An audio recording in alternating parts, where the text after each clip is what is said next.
This is the Planning and Zoning Commission special meeting. Today is Thursday, September 28, 2023, and the time is 5:35 p.m.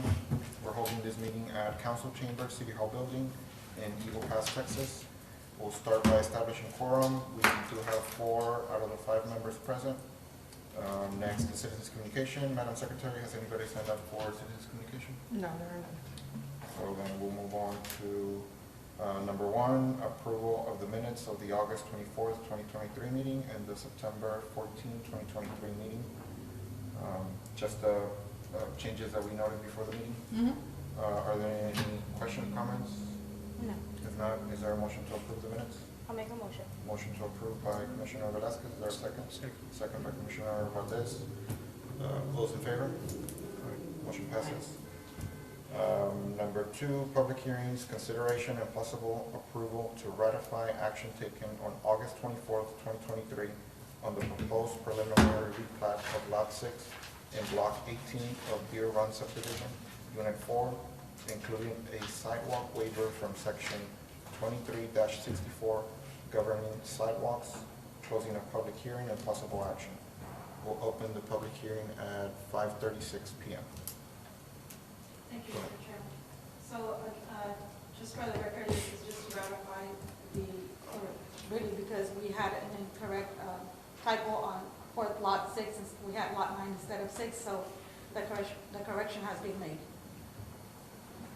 Here you have the applicant is Dirksen Engineering out of Uvalde. Let's see, where's the...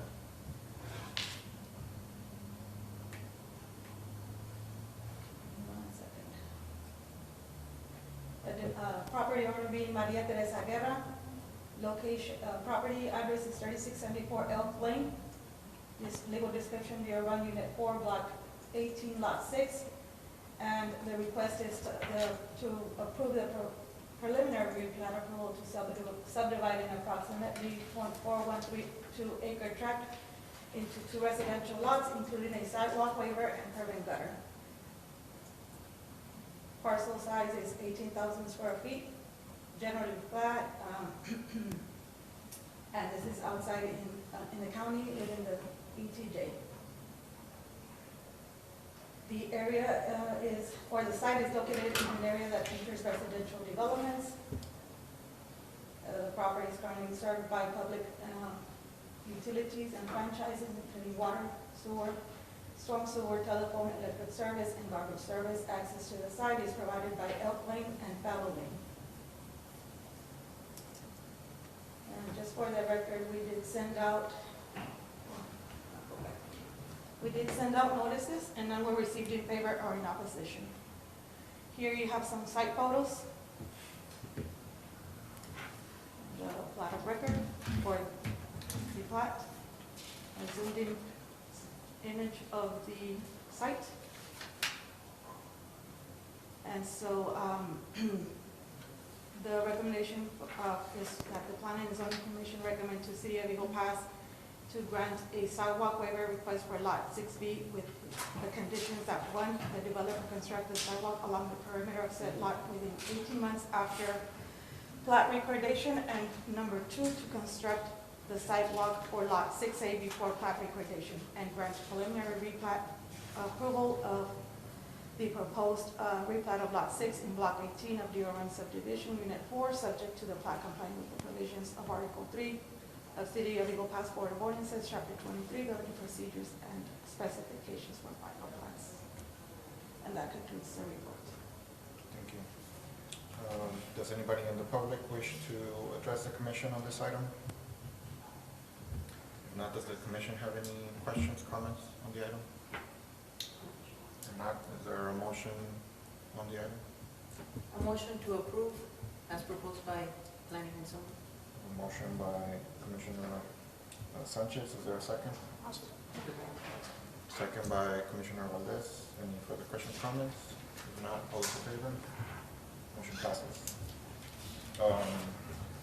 Public hearing is closed at 5:39.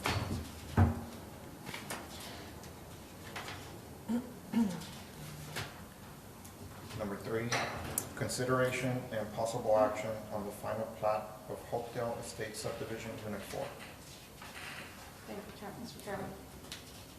So before you is a final plat application submitted by Dirksen Engineering. Location at the end of Bayou Street and east of Hopedale Road. The request is for final plat approval for the subdivision of a 6.60 acre tract into 32 single-family residential lots.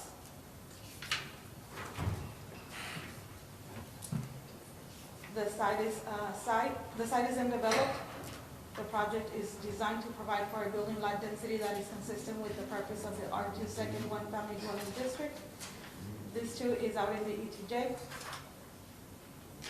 And the subject property is located within an area that contains primarily residential single-family developments. The property is currently served by public utilities franchises, including water, sanitary sewer, storm sewer, telephone, electric service, and garbage service. Access to the site, again, is provided by Bayou Street and via Hopedale Road. Here you have some of the infrastructure that was inspected by the county. All infrastructure has been, again, inspected and approved and accepted. Here you have some other, more photos submitted by our City Public Works Department, also accepting the infrastructure.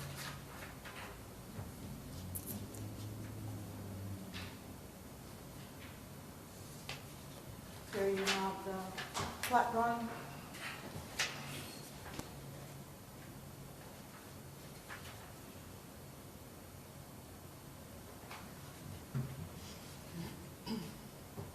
And so our recommendation is that the Planning and Zoning Commission grant final plat approval of Hopedale Estates Subdivision Unit 4, subject to the plat complying with the provisions of Article 3 of the City of Eagle Pass Code of Ordinances, Chapter 23, governing procedures and specifications for final plats. And that concludes the report. I'll open it up for questions. Thank you. Are there any questions from the commission? No. All right, is there a motion on the item? I motion to approve. Motion by Commissioner Sanchez, is there a second? I'll second. Second by Commissioner Velasquez. Any further questions, comments? If not, those in favor? Motion passes. Number 4, presentation by Engineering Department and Public Works Department related to storm drainage city projects. So a couple of things on this. We do have Mr. Danny McGee, city engineer, on his way. He's running a bit late, but he should be here momentarily. Mr. Rivada, public works director, is out on vacation this week, so he won't be here to do his portion. I wanted to see though, we may be able to at least show you some of the, because he did bring a presentation with some photos and some information on what has been completed over the last couple of years on these types of projects. I'm gonna see if I can find, maybe that presentation is still here on the computer. No, I can't find it right at the moment, but I'll go ahead and just give a general briefing of this while we wait for Mr. McGee to come in. So this drainage plan, the city hired Happen Associates engineering firm to perform this for us in 2020, and they provided this document, this finalized document, in September of 2020. The general information here about this, so they were able to identify, working with different city departments and different stakeholders on identified areas that have flood risk or are known to have flooding problems during rain events. And so they basically went through the process of then mapping them and providing scopes of work on what would need to be done to address some of these problems. So here's a map showing those in smaller font on the right. There's the list that we're referencing. And then here's the same information from the list in a little bit larger font, showing the top, the projects, and the way that these were ranked by Happen Associates is their objective was to find the projects that could, basically do the most benefit in what's usually referred to as bringing properties out of the floodplain. So it doesn't mean physically moving a property out of the floodplain, but what it means is FEMA's flood designations, there's certain mitigation efforts or different things that could be done that would then, FEMA would not include it as a high-risk flood area. And that's a really critical thing to happen, especially for the owners, because if you are in one of those areas designated that way, you would need special flood insurance and additional things that would cost significant amount of money, more than another person in a home that's not in these type of flood areas.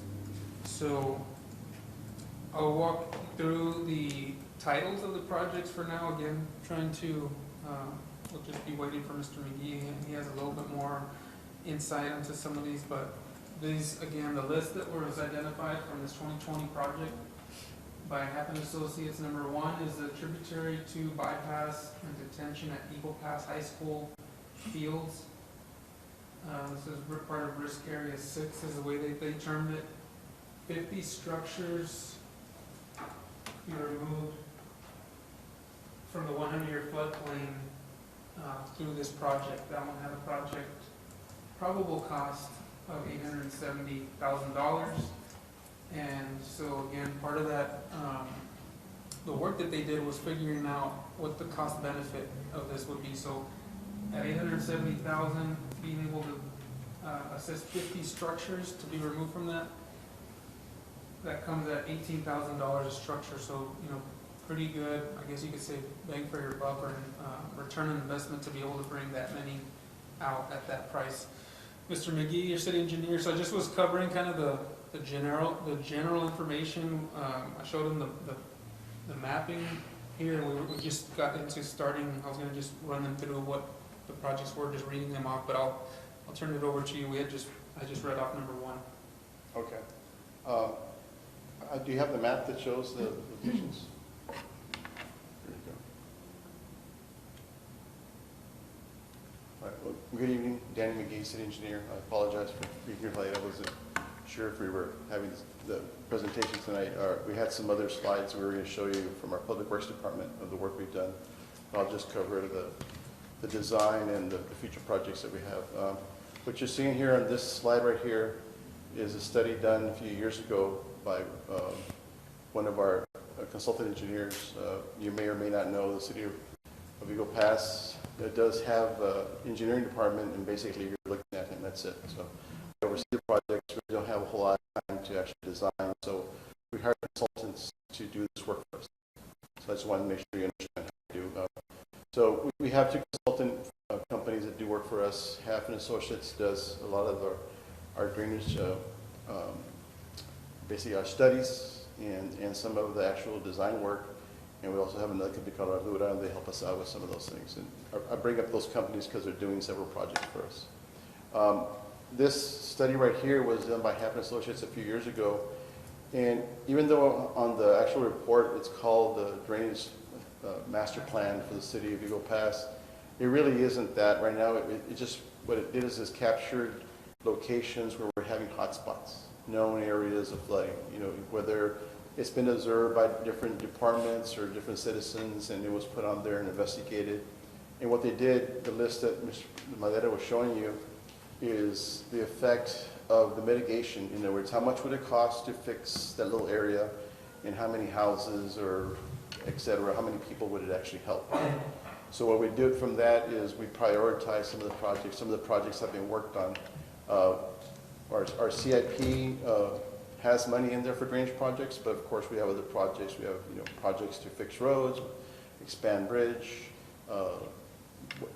other projects such as the Briskin building, et cetera, et cetera. We just have many wants and not enough projects to do the drainage study. We do have intention of the next, I think it's the next CFP, correct me if I'm wrong, but we do have quite a bit of money in there to do a drainage-wide city study, a citywide drainage study.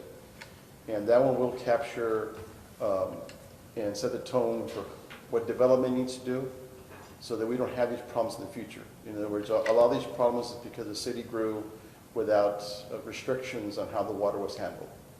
And what we're doing now is, if Mr. Plaza, I'm sorry, he's brought to you many, many ordinances, how we handle the drainage or the requirements we have.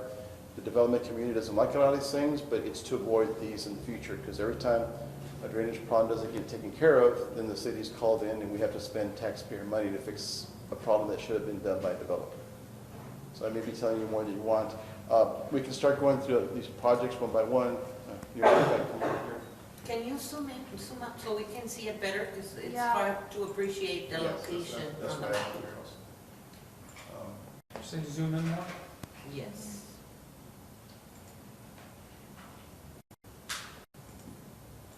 How long ago was this study made? I think it was done in 18 or 17.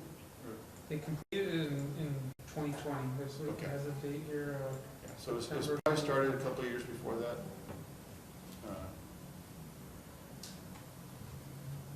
Is there specific, because if I zoom in, you won't be able to see them all. Is It pixelates? it, you want to start on the left or the top?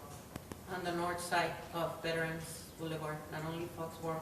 If I may ask a few questions? Sure, of Madam course. Manager? Now, the list of areas listed as risk area, are they prioritized based on the necessity back then when they did the study? What we're doing is, the numbers you see, the number 14, 13, so that's not the priority. What we're doing is we're looking at to see balancing how much money it would take to do a project versus how many people actually, how many houses it actually helps. For instance, we have, is the Arrow Point one in here? That's one we're just finishing up right now. And the reason I picked that one up is it's relatively low cost. Yeah, number 4 right here. No, go back, it should say how many people it goes through. Is that the other one? I'm sorry, I can't find my glasses. There you go. So here number 4 says Arrow Point Boulevard, risk area number 3, probable cost $48,000. And it says one structure removed from flood risk, civil project, drainage risk.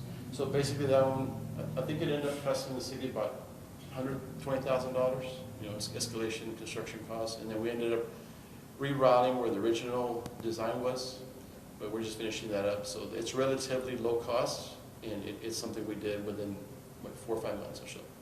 So the yellow sections here, those are work that have already been done, or Let's see. just to understand the graphic? I really don't remember what the color coding was. For instance, number 6 or so, do you go back up? That's the one that was partially done, the Bid Misty Willow. That one was the intersection that flooded. We had that, we hired a contractor to do the work for us there, and just due to various reasons, we asked them to vacate the project, and the city Public Works ended up finishing that project, but it's only partially complete. So we'll probably finish that maybe next year or so, but we want to see how the mitigation that was done right now, see if that improved it. So maybe we don't have to go back for a while, and we can go on to other areas. Unfortunately, do you have a good Google map? I can show. For every one of these areas that comes up, there are a lot more that haven't been identified. Now, I'll give you some examples, just real quick.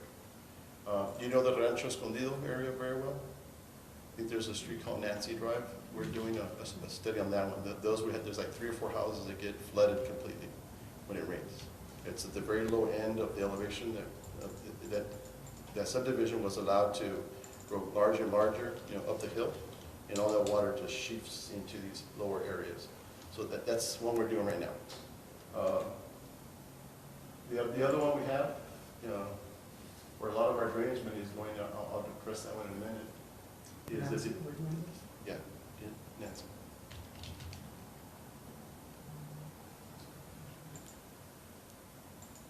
Forget the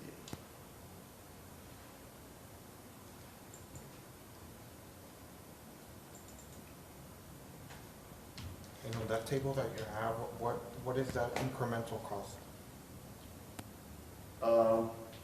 I guess it should be the cost if you escalate inflation, construction costs grow at a rate of about 8% a year. It's not really what regular inflation does. It's a lot higher. And then it should be include the engineering also. So it takes all those factors. This bottom area has a kind of a legend explain what some of those colors are. Yeah. Shovel-ready design plans were completed, and then minimal design efforts need to get ready for construction. That's the yellow ones. So, Has anything been done to what I've been contacting you for years, Mr. Madera, in regards to Cenizo Plaza of, right on Veterans Boulevard? Because I don't see it on the list.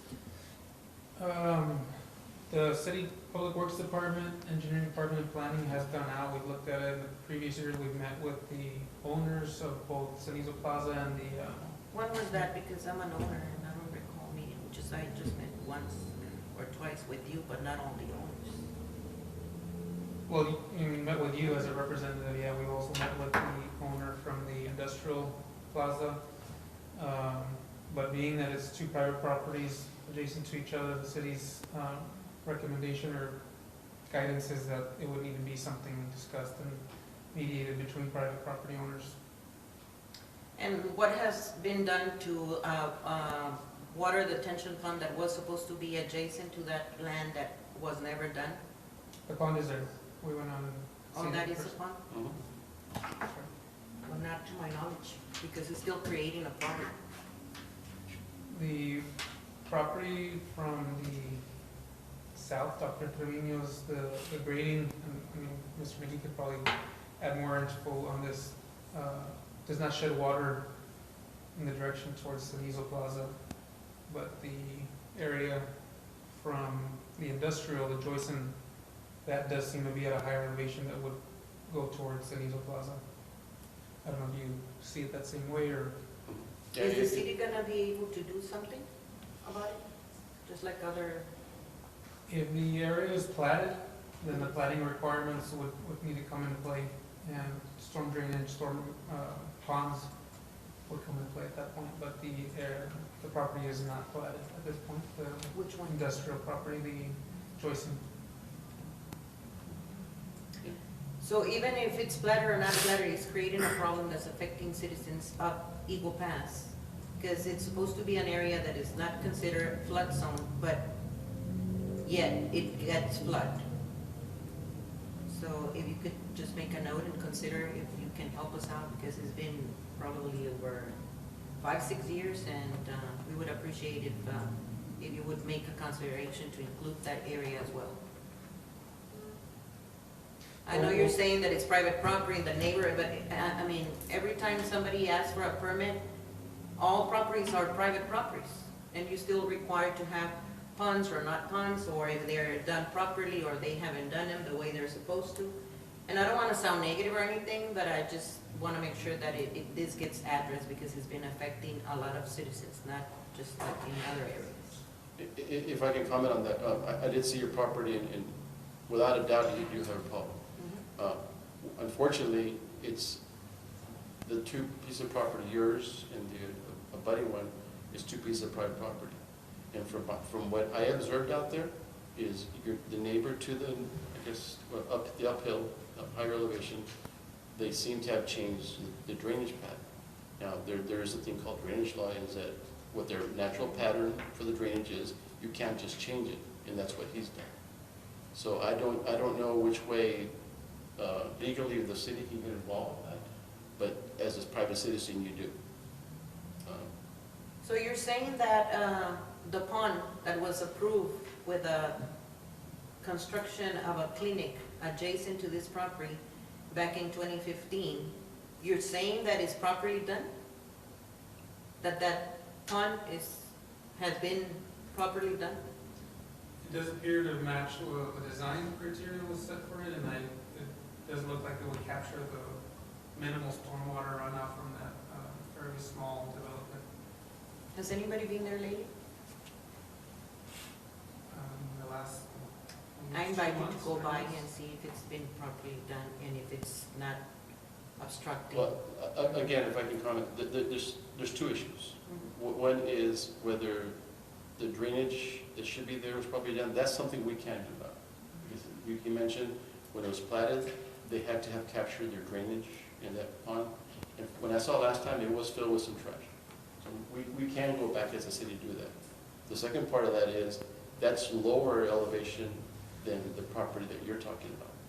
So I don't see that water going back up the hill and No, flooding that. but the water was supposed to redirect, because Right. before 2013, we didn't have that issue.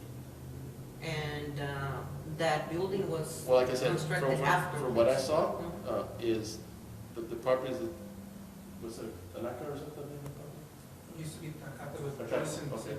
yeah. They appeared to have put a lot of earthen berms, is redirecting the water. And I think even from the videos that I saw, it's the water's just cascading from that property onto this one.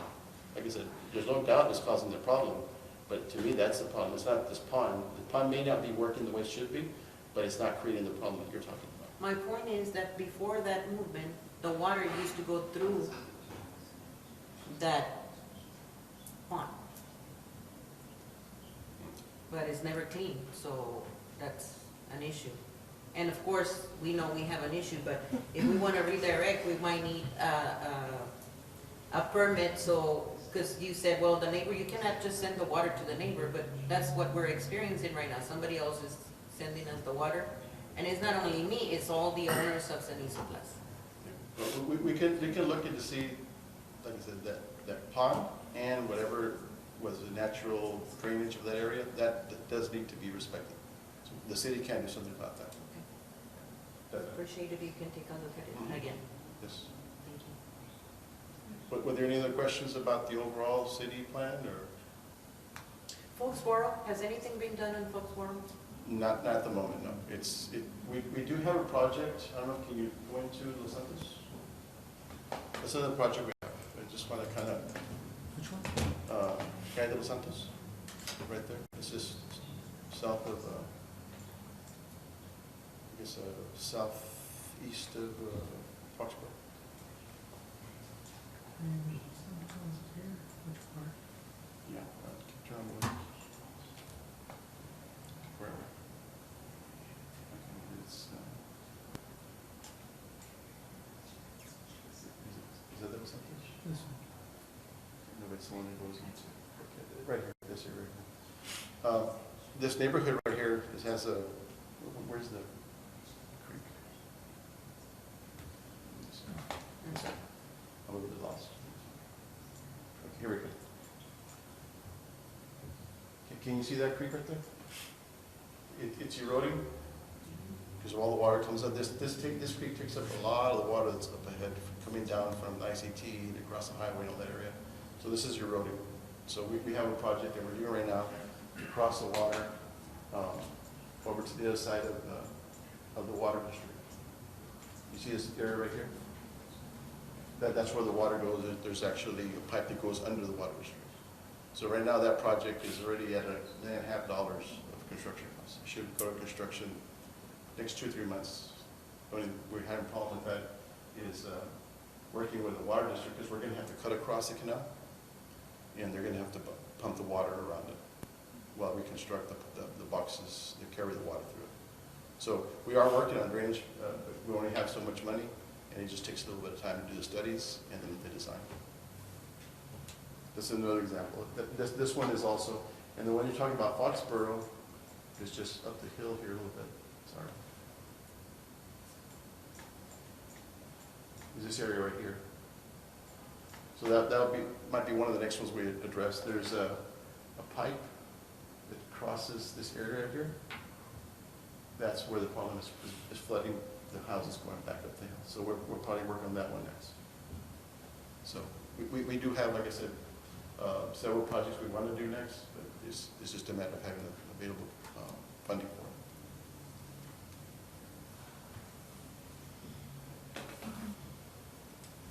One of the other areas in town is, are you all familiar with Roosevelt Street? Right behind the mall. Right here. We're having a lot of flooding there. A few years ago, before I even got here, the decision was made to turn Roosevelt, the street itself, into basically a channel. Usually a street is like this, water rolls off both sides. It was done like this with the water. But every time we have even a moderate rain, our public works guys have to go out there and close the street down. So we're gonna have to figure out a way to alleviate that, because for us to have to close a city street just because it rains for half an hour is not a very good reason. So that'll be one of the major projects we're working on next. I'm looking at probably something like $2 million worth of improvements just to alleviate that area.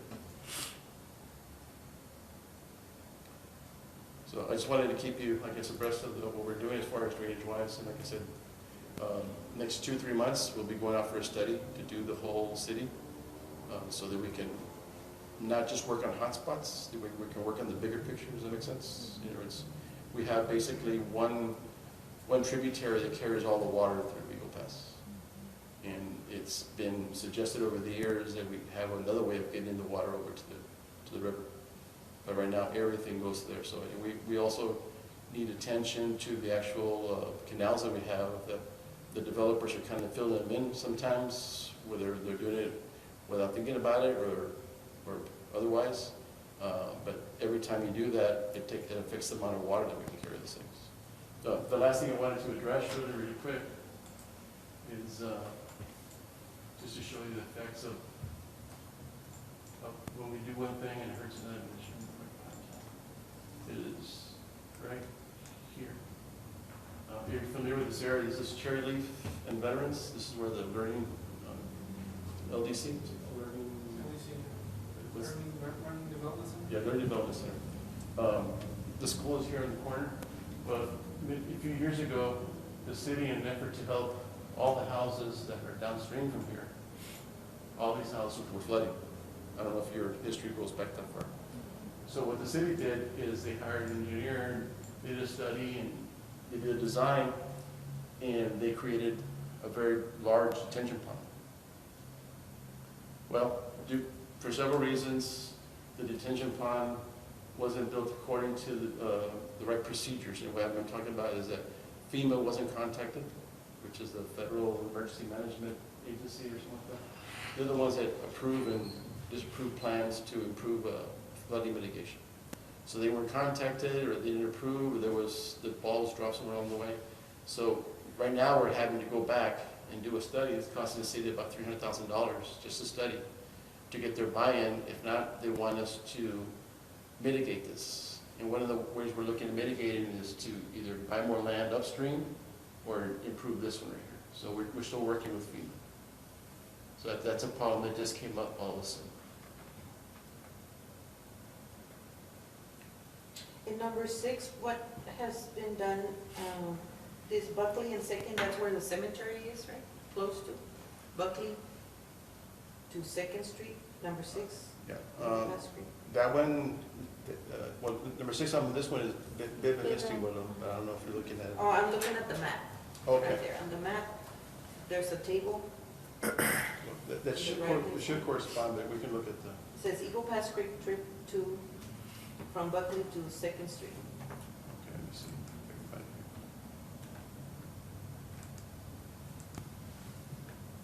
it here. Okay, risk area, it says tributary to bypass and detention. On the slide with the map. That one, On the slide, what the map is? yeah. Okay. Okay, that one, if, I may be incorrect, but this goes before my time, but let me tell you what I was told and what I've seen. That's the flooding that happened, hopefully. Is that Memorial that goes between the back of the school? I think so. Yeah, go past high school. But it says Buckley to Main. Okay. I mean, Buckley to Second. Second. That's right, Yeah. the corner of, it's the cemetery. Right, okay, that's what I'm talking about. What was done for that one is, are you aware of the jogging pad, the jogging track that's at the school? Okay, I go there myself, and if you've seen it, the rubberized pad that's on there is being eaten away. Well, because what happened there, it was a joint effort with the city and the school district to create that into a detention area, okay? So when it floods, the water actually goes all into the area where the football field is and the track and all that. So that was, I guess, the workaround for that is that if you ever go down and see that channel that's just uphill, was it Royal Ridge? It comes in, that drains into that, and that goes down further downstream. That water was supposed to be captured there. Because there's one drainage right behind Buckley. Okay, yes, that's the channel. Okay, the school is the one capturing the water upstream of that, so it shouldn't be flooding in as much. Last couple of times it's rained, I've gone down and looked at it, and it's flowing like a river, but it's being contained in the channel. So prior to Mr. Cacho, Sandoval. wow. We would drive around after rains and go look at the problem areas so we can see how it's handling and those kind of things. And we would go look at that one. So like I said, it's being contained, it's working the way it's supposed to. The school originally had wanted us to see what we could do about changing that, but then they decided to move their track to another location. So that's working the way it's supposed to be. The water, because it goes down, but once it gets to the track area, it widens out, so the water goes onto that area. Then as soon as it stops raining, it goes back into the creek.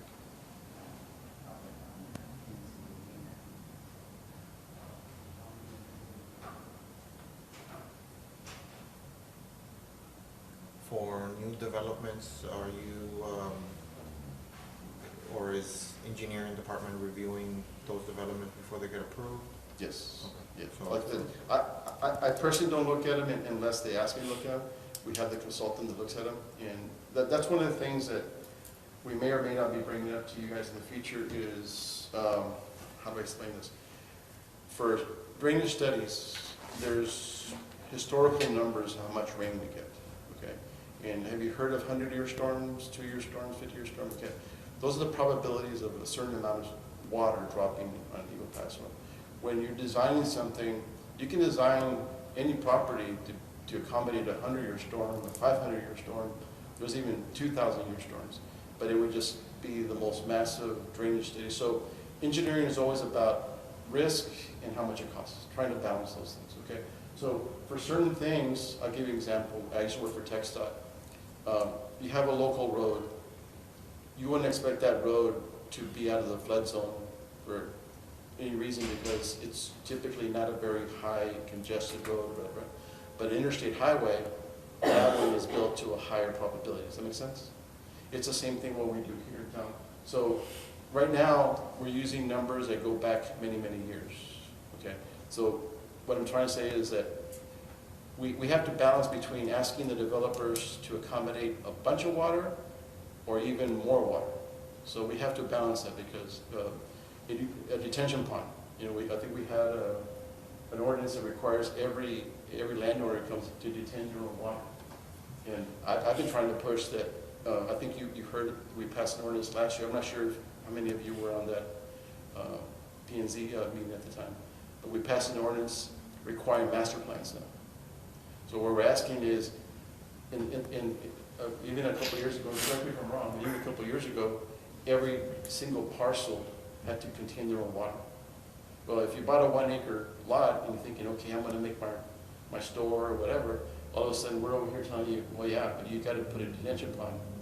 Well, you just paid $20 a square foot just to grab water. You thought you were going to put a building. So what we're trying to do is to have the developer capture the water so that the lot you buy has already the water accounted for. So that's one way of doing it. Other ways of doing it is, let's say we have a 100-acre development here and a 100-acre development here. They can go in together and have a shared detention pond, a regional detention pond. So there's many ways, and those are the things we want to come back to you for and say, allow us to do those things, allow us to increase, because even though we're using historical numbers, I think we're under-designing a lot of our detention ponds and a lot of capacity. Because no matter brand new subdivisions, we get a moderate rain and we get a lot of water just shooting down across the street. So, but we have to balance that, because if we ask for too much, then the developer has to raise his prices to cover that. And then we already have a very high market here. So can we really afford to do that? So it's always a balancing act. You know, if you do one thing, it affects something else. Hope I haven't been too high a level. I'm trying to keep it as layman's terms as I can, but as an engineer, it's hard for me sometimes. No, thank you. Okay. I'm an engineer. Okay. Then you know what I'm talking about. Sir, if I may, over there by Memorial Junior High, which is like South Veterans and Yes. Indio, is that the city or? Uh, Because there's a lot of water that gets. That is a big problem. Let me tell you, I used to work for Texas, like I mentioned earlier, and we always had to come and close the road there.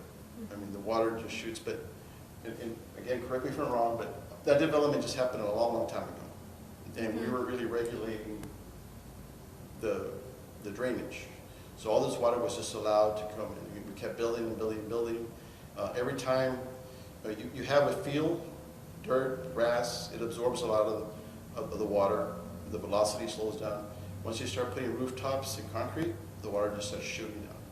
So it doesn't have that time to sink to the ground. So now you have all these areas that are shooting down there, but it's tough to go back, and who do you blame it on? So that's where the governments need to step in. And in this case, I know it's a verifiable problem, but unfortunately that area is all in the county from what I understand, right? It is? Okay. Yeah. So it's not in the city, so it's not something we can do, but I'm sure it's something we can do to help the county Right. and between us, but I just don't know. Has there been an attempt to look at those? I know TxDOT built some pretty large canals to there, some channels, but I think it's still happening. So where does it end, where the city is, like on the entrance of Memorial, or? I don't know if you have a map of this. The city limit boundary and some of that area is Veterans Boulevard. Like as soon as you get to the other side, To south? Yeah. La Quinta side, it's, a lot of Oh. that is already county property, but let me see if I can bring up the. I was surprised the first time I saw the city limits lines, and if you're on Veterans and you get to one side, then you're in the county. So Yeah. it's kind of,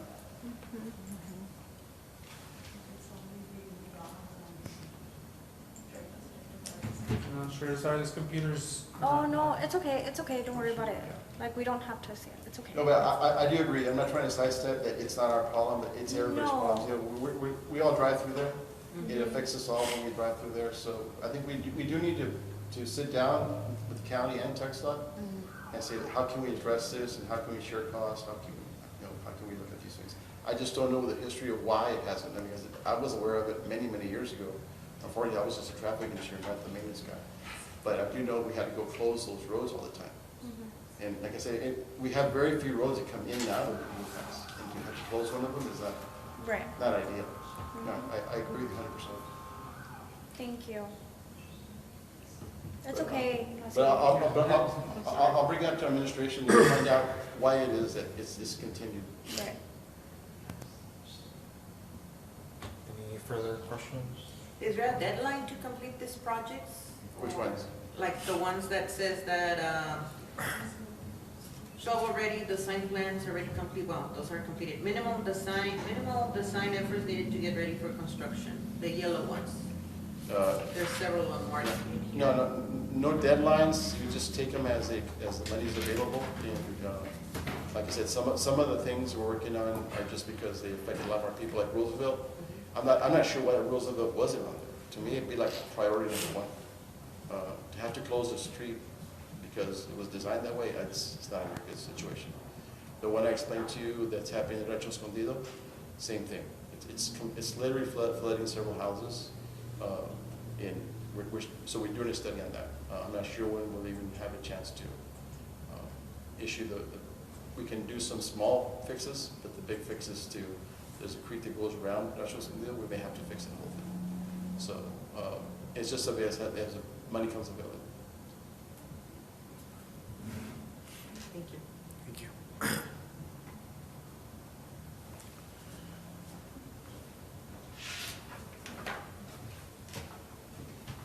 All right, there's no further items in the agenda. Do we have a motion to adjourn? I'll make a motion to adjourn. Motion to adjourn by Commissioner Velasquez, is there a second? Second by Commissioner Valdez, all those in favor? Motion passes, meeting adjourned, 6:19 p.m. Thank you. Thank you. Thank you, everyone.